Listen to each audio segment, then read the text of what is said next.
जन स्वराज पार्टी के संस्थापक प्रशांत किशोर लगातार बिहार के बड़े नेताओं पर निशाना साध रहे हैं। उन्होंने एक बार फिर राज्य के 3 प्रमुख बीजेपी नेता, स्वास्थ्य मंत्री मंगल पांडे, उप मुख्यमंत्री सम्राट चौधरी और पूर्व मंत्री दिलीप जायसवाल पर गंभीर आरोप लगाए हैं। प्रशांत किशोर का कहना है कि इन नेताओं के पास जवाब देने का समय है तो वो मीडिया में आए और उन पर केस करें।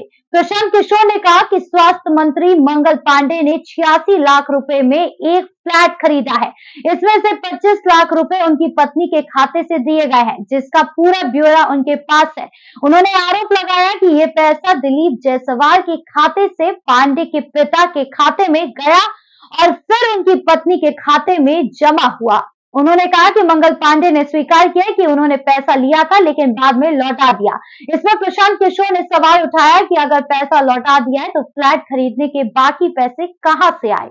उन्होंने ये भी दावा किया कि पांडे की पत्नी के खाते में 2.25 करोड़ रुपए जमा किए गए हैं। प्रशांत किशोर ने उप मुख्यमंत्री सम्राट चौधरी पर भी बड़ा आरोप लगाया। उन्होंने कहा कि 1998 में शपथ पत्र में सम्राट चौधरी ने खुद को 7वीं पास बताया था, लेकिन बाद के हलफनामों में उन्होंने ग्रेजुएट और फिर पीएचडी होने का दावा किया। प्रशांत किशोर ने सुप्रीम कोर्ट के दस्तावेज दिखाते हुए कहा कि सम्राट चौधरी, जिनका नाम उस समय सम्राट कुमार मौर्य था, वो परीक्षा में फेल हो गए थे और उन्हें केवल 234 अंक मिले थे। ऐसे में उनकी डिग्री और पीएचडी पर गंभीर सवाल खड़े होते हैं। प्रशांत किशोर ने पूर्व मंत्री दिलीप जायसवाल पर भी निशाना साधा।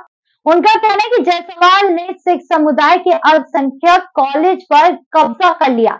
ऐसे कॉलेज का प्रबंधन हमेशा सिख समाज के पास होना चाहिए, लेकिन अब ये जायसवाल के हाथ में है। किशोर ने पूछा कि आखिर एक क्लर्क या चपरासी कॉलेज का मालिक कैसे बन सकता है। इसके अलावा उन्होंने दावा किया कि जायसवाल पर एक व्यक्ति की हत्या का भी आरोप है। मृतक राजेश शाह के परिवार ने भी ये बात कही है। पीके ने कहा कि अगर जायसवाल निर्दोष है तो मीडिया में आकर इसका खुलकर जवाब दे। आपकी इस पूरे मामले को लेकर क्या राय है, कमेंट बॉक्स में जरूर बताएं। धन्यवाद।